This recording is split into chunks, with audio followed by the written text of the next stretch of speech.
Portland is the largest city in the state of Maine.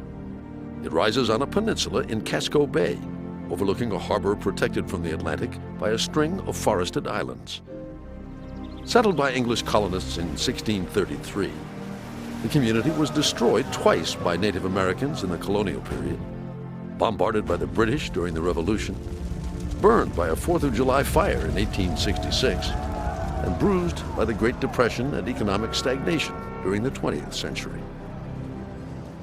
The history of Portland has been a history of one long recovery after another, beaten to its knees, burned down, broken down. And that's been the story financially and physically over all the centuries it's existed as a settlement. Yet, after each event, Portland rose from the ashes like a phoenix, which became the symbol for the city, with the motto, Resurgam, I shall rise again.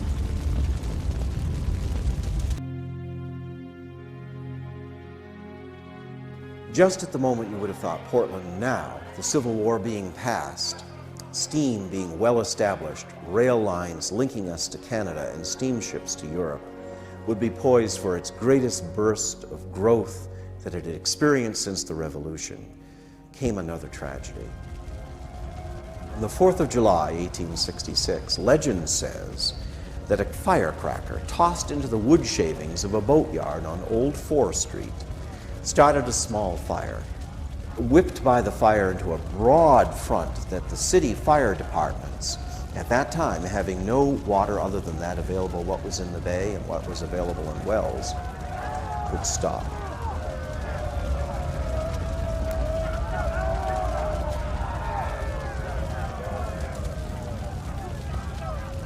This incredible fire swept across the city for almost 24 hours.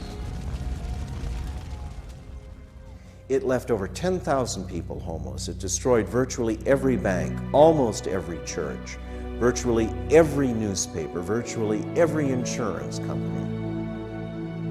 Virtually blocks and blocks and blocks of the old city that still bore the stamp of colonial days.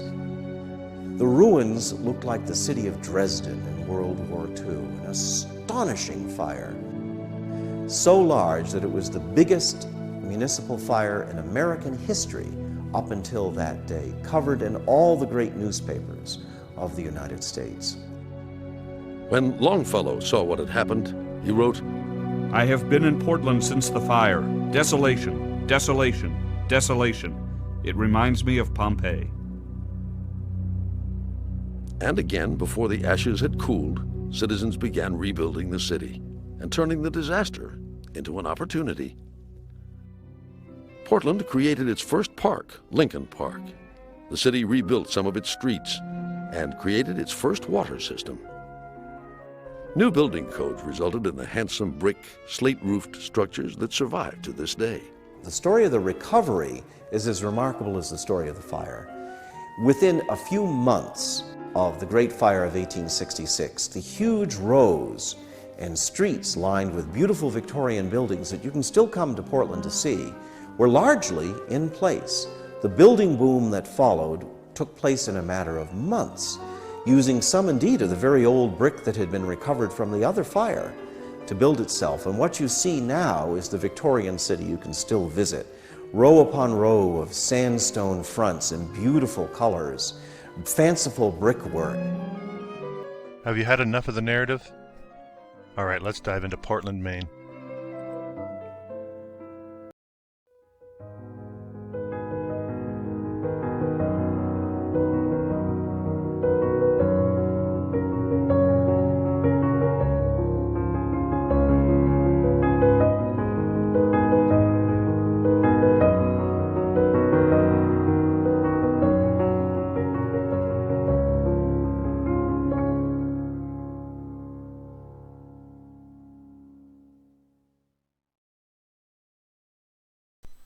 The link to that full video will be in the description below. Definitely recommend checking out the first 30 minutes, giving you a nice synopsis of the narrative for Portland, Maine. And really not a whole lot in the way of population for this supposedly largest city in Maine. Maybe not supposedly, but I say that a lot here on this channel because I doubt everything that I'm told about the narrative. But you can see turn of the century, about 50,000 people, not a whole lot more in the modern day. And we have that Great Fire going on, and I mentioned that in the intro, about 30,000 people living there at the time.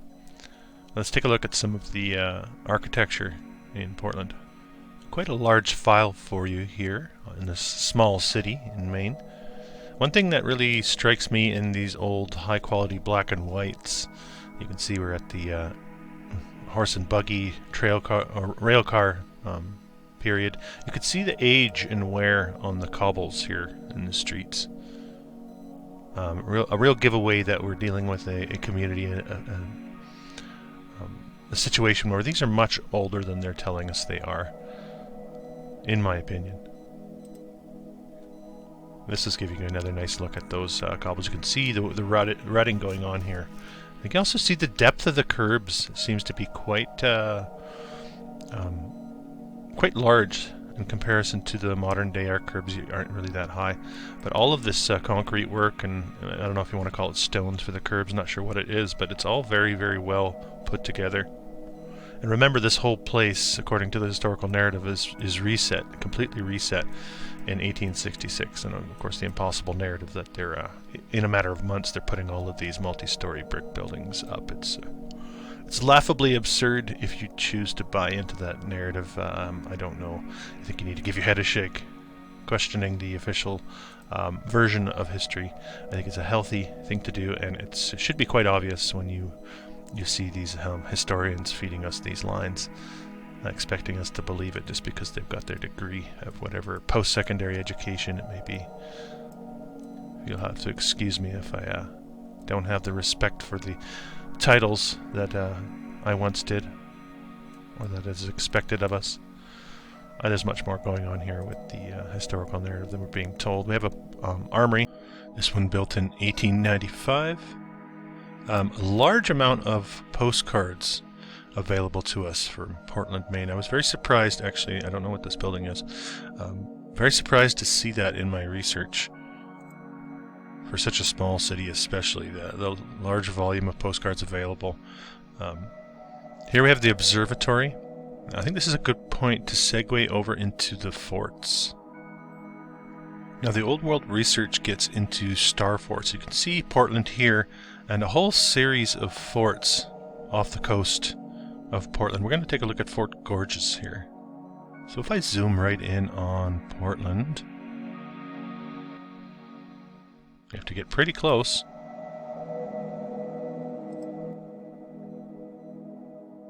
We're just going to jump over to a quick search just to give you an idea of what's going on here just off the coast of Portland, Maine. So part of the narrative here goes that these were built before the American Civil War and during the American Civil War. They would have been built right up until 1869 when they decided to stop building them.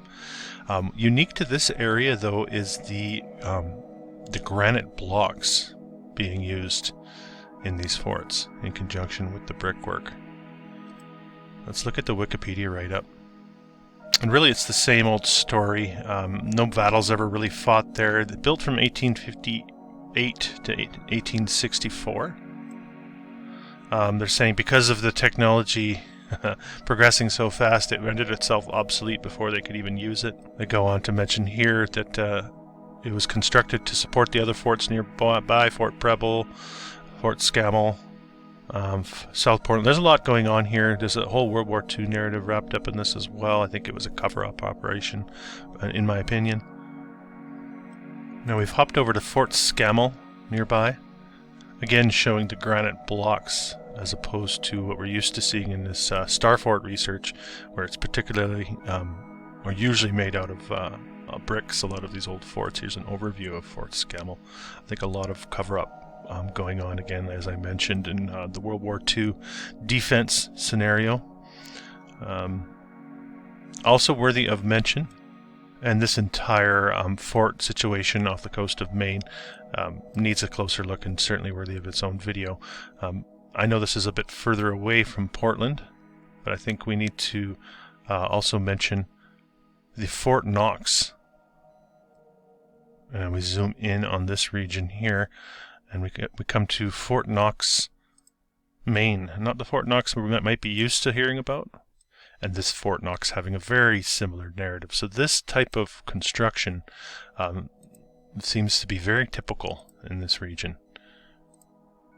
And there's an overview of that Fort Knox, and again, similar to what we're seeing on the Fort Gorges Island, just off the coast of Portland. So that's just a taste of the forts. Let's move back to the architecture in the city.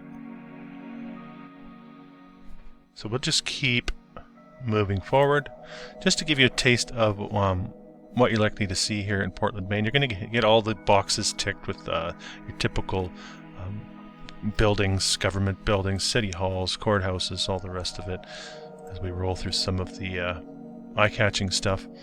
This one I could find no other visual evidence of supposedly a bishop's residence and school. So a lot of these phantom structures, don't know if they still stand or stand under another name, or why they're difficult to find, but they do seem to pop up.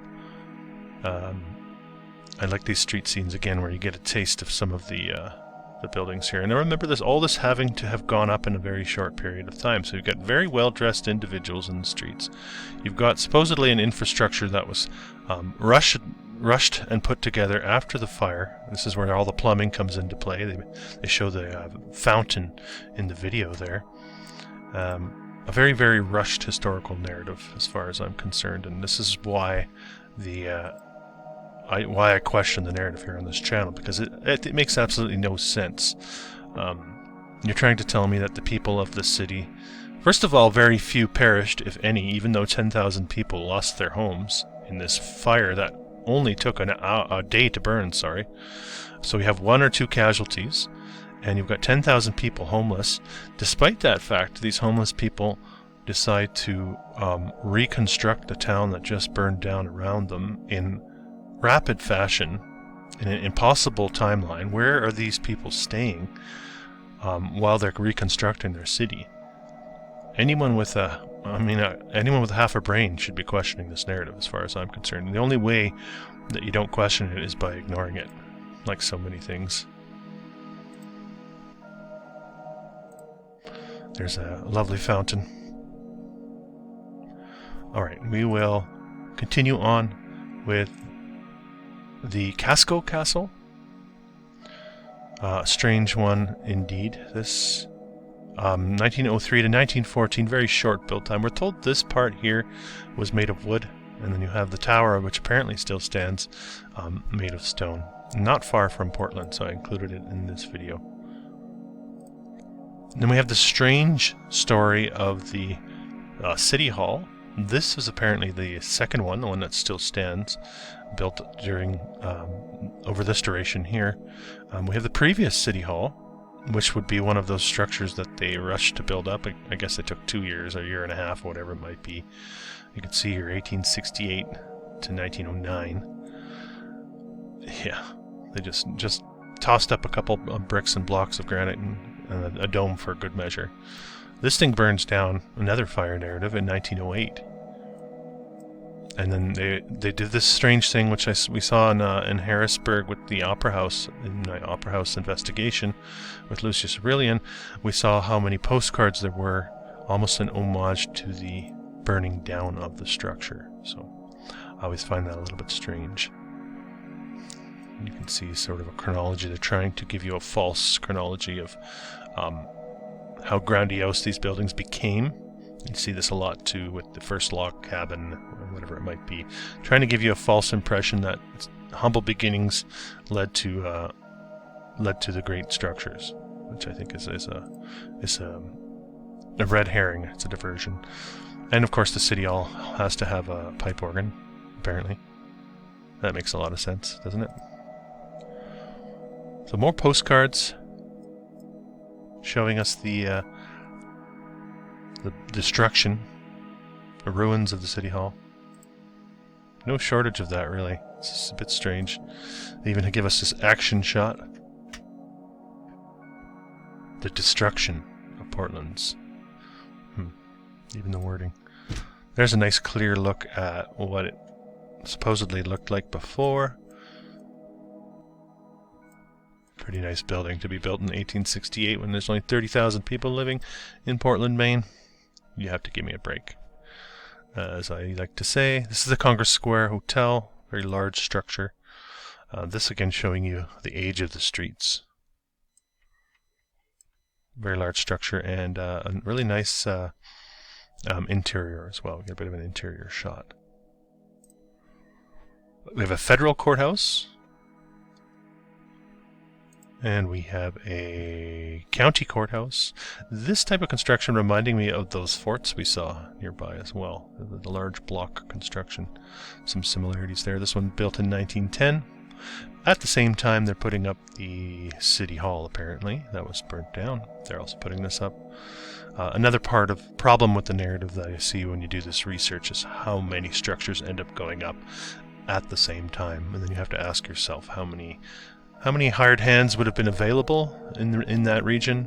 How many skilled hands would have been available? Accessibility of materials, all of these things factor in. It's just an interior shot of the woodwork inside the courthouse there. It's absolutely spectacular. We have a custom house. This one going up again, right after the fire, 1867. They started. Apparently, it takes them 6 years to build this thing. And just a look at some of the interior. So, despite the fact that the place just burned down, this is everybody was all on board to build a custom house with this level of finish quality. Go figure. And there it is in the modern day, looking very old. The old custom house. It wasn't good enough to have one cupola tower, you had to have two. And often the post office and custom house are two separate, or are the same building, but we do have an old post office, we'll get to it in here as well. So, the columns, who drew this up in that short period of time after the fire, and how did they get to build these things? This must have been after those several months it took them to rebuild all the streets and the buildings. So not only the buildings went up immediately after the fire within months, but they plumbed everything out and dug up all the streets and put all the plumbing in there all at the same time. The city planners must have been working overtime. They must have got no sleep. Absolutely laughable. Just a series of photographs now. They're calling Deering High School. We have a couple examples. There's one. There's another one. You see the cobbled streets here. This one burns down, it looks like. They're showing us the firefighting again, another fire narrative. This looks like an earlier version as well, also called the Deering High School. They have the nice trolley car out front as well, so not sure. Are we looking at 3 generations of the same school of the same name, or what's going on there? I suspect the historical societies get confused, but because they're the authority on history, no one really questions these things. We moved to the Falmouth Hotel. It used to be the name of Portland in the early days. Take a look at the timeline again there. 1868, they're also building a large hotel. They end up demolishing this thing in the 60s, urban renewal, rearing its ugly head. Yet again, there's this cobbles again, all these things. The reset narrative, absolutely absurd, in my opinion. Absolutely absurd. And remember, we saw the City Hall and the courthouse going up in this time frame. We also have the Fidelity Trust building going up at the same time. Now remember, there's only about 50,000 people living in Portland, Maine. Do you live in a city around that size? Can you envision these types of projects all happening at the same time in our modern day? Envision that courthouse, the City Hall, and this structure all going up at the same time. Resources would be so thin as far as availability of workers. You would have your pick of the litter, as they say, if you're a construction worker at the time. Of course, nobody brags about being a construction worker on any of these old world buildings. There seems to be no memory of that being passed down through time. Here's just a look at the Fidelity Trust building. We have the First National Bank, very unique looking structure. There's your timeline, 1883, 1884, 1 to 2 year build timeline. They must have been good at this point. They put that city together so quickly. There's a nicer look at it. You get a sense, little bit of the detail. It does still stand, but they've done what they usually do, and they've done a little chop here off the top. But it still retains a lot of its charm, no doubt. Something to look at walking through the streets of modern-day Portland. And of course, like I always say, if you know anything about Portland, Maine, if you've been there, if you know anything about growing up there, you don't live there now, but you have stories to tell, put that in the comment section below. It's always interesting to get that perspective, that local perspective. But I mean, if you're coming here to defend the narrative, be ready to get a little pushback, because I don't know, to me it seems pretty obvious there's something wrong with what we're being told about the history of this place. The First Parish Church.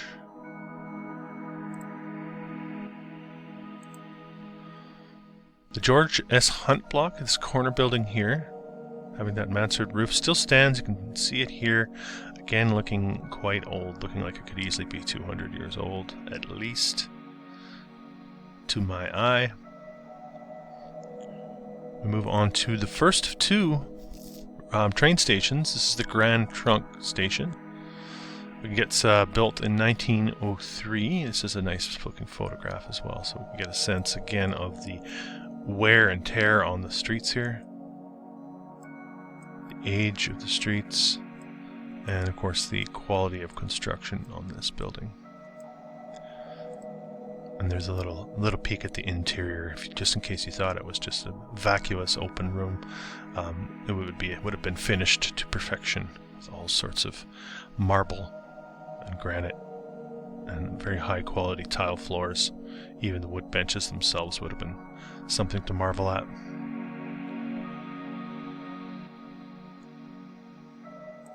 But of course this thing gets the wrecking ball.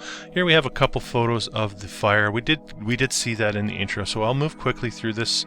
The Portland, Maine fire, as mentioned, the first large fire. Well, we have the Cincinnati fire going on in the exact same year, 1866.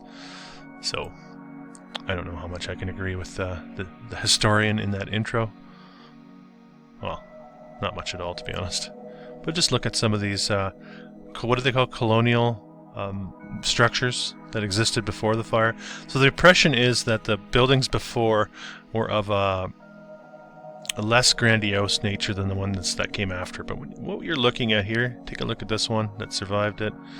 It's the same architecture as what supposedly went up in months after the fact. Look at how many multi-storied arched brick buildings do we have? And this certainly, again, doesn't look like fire, as mentioned in the beginning. It looks like Dresden. Looks like what happened there. These trees don't make a lot of sense too in their location on the streets. These ones popping out on the, looks like a curb here. These ones are on that side of the curb. Those ones are in the sidewalk. Something not right about that. Let me know what you think. And of course, they give us all the depictions. I'll show you a couple more. This is another nice look at the quality of construction before the 1866 fire. This is how they were building. And luckily they got their act together and made things out of brick and slate. Because they didn't before. Same old story. Same old story. Okay, let's move on. We've got a fairly large file. We're about halfway through. So a lot to show you in this small city, Portland, Maine. Portland, Oregon, interestingly named after Portland, Maine. Portland, Maine being on the eastern seaboard and one of the early areas of settlement, according to the narrative, our North American narrative, which, as we have found out, is written by the victors and very difficult to trust. So, looking at a high school, not a bad-looking high school. The High Street Church. And again, I always like to feature these with the little towers, the St. Barnabas Hospital here. This is the Memorial Hospital. Take a look again at that year, 1868. This is right after the fire. they miraculously put together this hospital. There's a nice clear look at it, with its Antiquitech up top, along the ridge lines. Very intricate, very difficult to build, but apparently no problem for the people of Portland, Maine in 1868. After the fire, these people are just getting their lives together. Probably don't have a house yet, but they're building hospitals and they're building downtown sections. And here's a look at the lovely nurses that would have been working at this hospital. This is the Hotel Lafayette. And again, we're getting all that age and wear on the streets. The Immaculate Conception Church, this one built in 1856, so survived the fire, apparently. There it is, standing in the modern day, survives right down to the modern day. 1856, almost 200 years old, and you can see how, even though, according to the narrative, it is almost 200 years old, the high quality of construction shows very, very little signs of age. Very high quality, just as we expect in this old world research. And there's the hall connected to that cathedral with its Antiquitech on the upper reaches. Now I wanted to highlight this as well. I found an old postcard. This is the interior of the cathedral. I know it's not very high quality, and neither is this, but this is showing you the difference between what it once looked like and what it now looks like. So it looks like it's basically been whitewashed on the interior.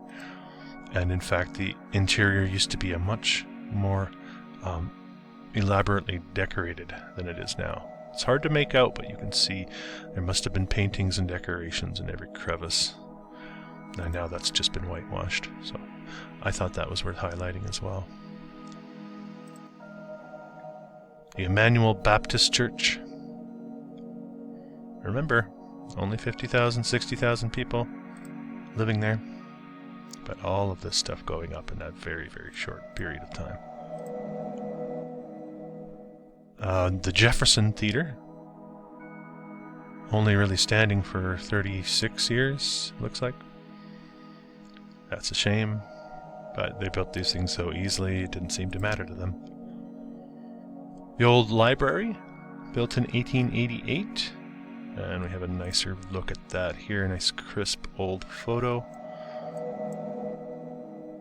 So we can get up close and really get a sense of the quality of construction, having that Richardsonian Romanesque styling with the multiple columns. A nice looking building. A nice looking photograph as well, and it still stands here in the modern day. Although a few things have been changed. For instance, the statues have been removed, as we tend to do. Yeah. Alright, we keep moving forward.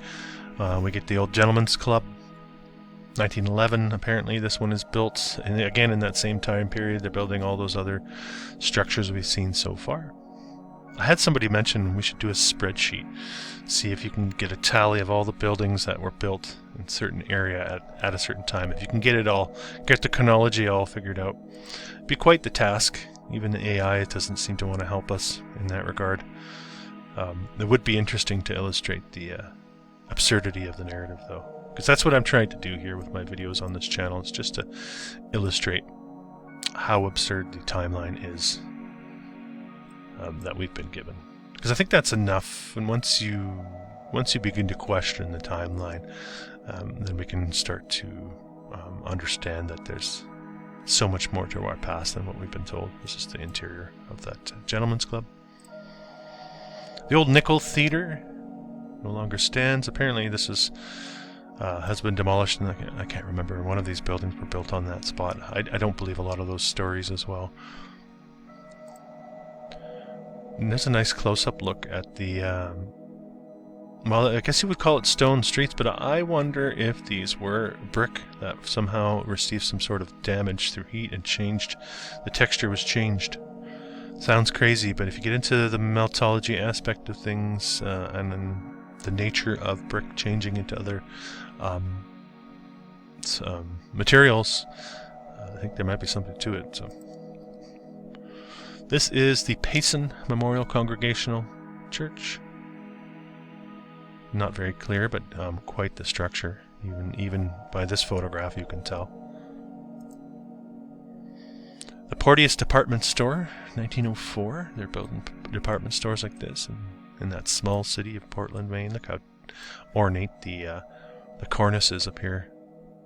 Amazing. It would be spectacular to work on that.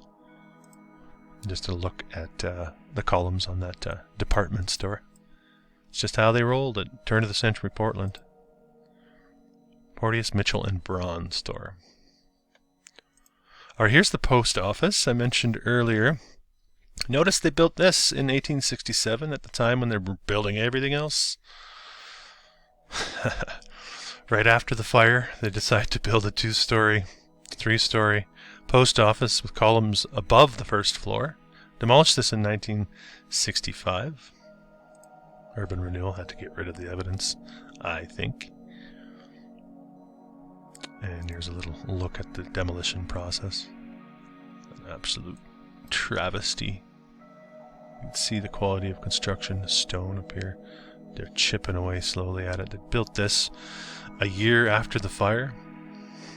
I've completed it a year after the fire, so they built it in months.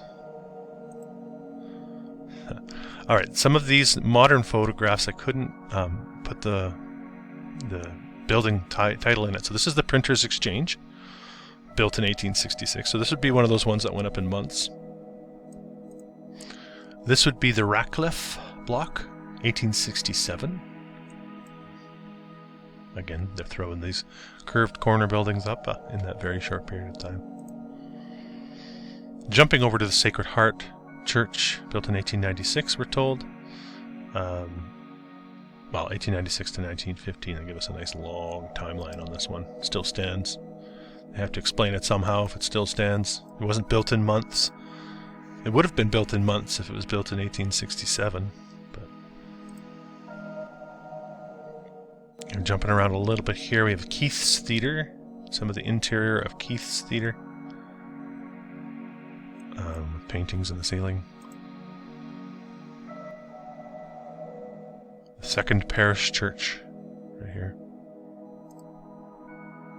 There it is. Again, Second Parish Church. Let's see if... Yeah, you're just looking at it from different angles. Quite the church, that's for sure. Another church built in 1893 this time. This is St. Dominic's. Couldn't find much on that, but take a look at this. What are these? Those certainly aren't crosses going on up top there, or there, or there, or there. But it's St. Dominic's Church. No longer stands as far as I could find. Correct me if I'm wrong, locals. St. Joseph's Academy. Because why not? There it is in the modern day. Certainly no slouch of a building, that's for sure. Don't have the timeline attached to that. And another structure in that St. Joseph's Academy area.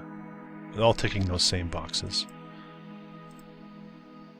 The St. Lawrence Congregational Church, 1897. This thing was demolished in 2008. Very unique tower on this one.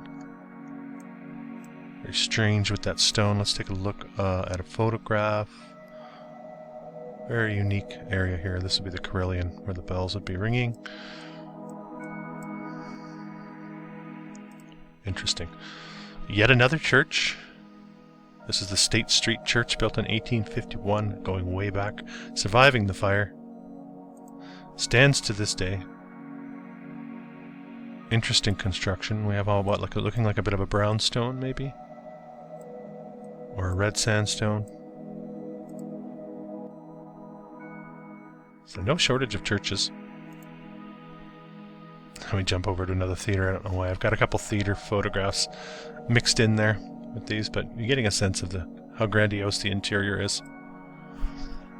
Here's another one of those. This is the Thompson Block. This is another one built. This one's 1868, right after the fire. Throwing this stuff up like it's going out of style. Absolutely incredible looking structure. But they weren't just putting these things up for utility. They were making them look amazing. They decided to use several different colors of slate. And just to pop out a few dormers is just absolutely ridiculous. Absurd. Alright, coming to the end of the file, we come to the Union Station. This is the second train station. Opened in 1888, demolished in 1961. Urban renewal, taking this puppy down because it just had to go. Nice high quality photograph. I like to stay on these a little bit longer. The Union Station, check that piece of tech out. Spectacular. And yeah, I do have a photograph of the demolition process. Very sad. Very sad that they tear these down, but we remember them.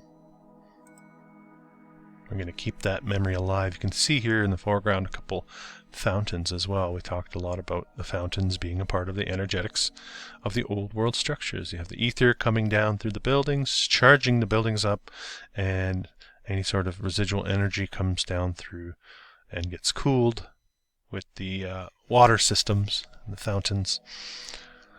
Of course, that's a rudimentary explanation, but I think there's something to that. This is just a look at some of the interior of the Union Station. I like this one as well, with the horse-drawn buggy. In the early days of the Union Station, before they electrified all the track, right? The horses were pulling these. And I think maybe superimposed. Who knows? Who knows? All right, this is a Victoria mansion. Looking like it's a tourist spot.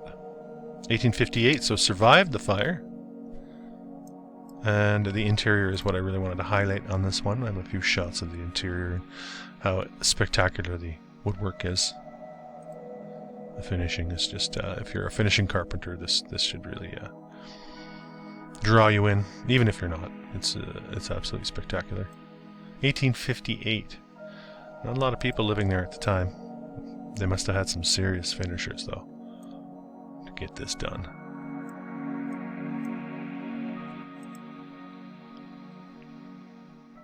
The West End Hotel. Wow, we still have a few more here. I thought we were almost done. The Williston Church. There's a look at the Williston Church photograph. This is the Woodman block. Well, yet another one of those. This one's 1867, going up like a shot after the fire. The Woodman block, with its French-style mansard corners and dormers popping out. It's just absolutely spectacular. Everything is made in style. There's a look at what it used to look like.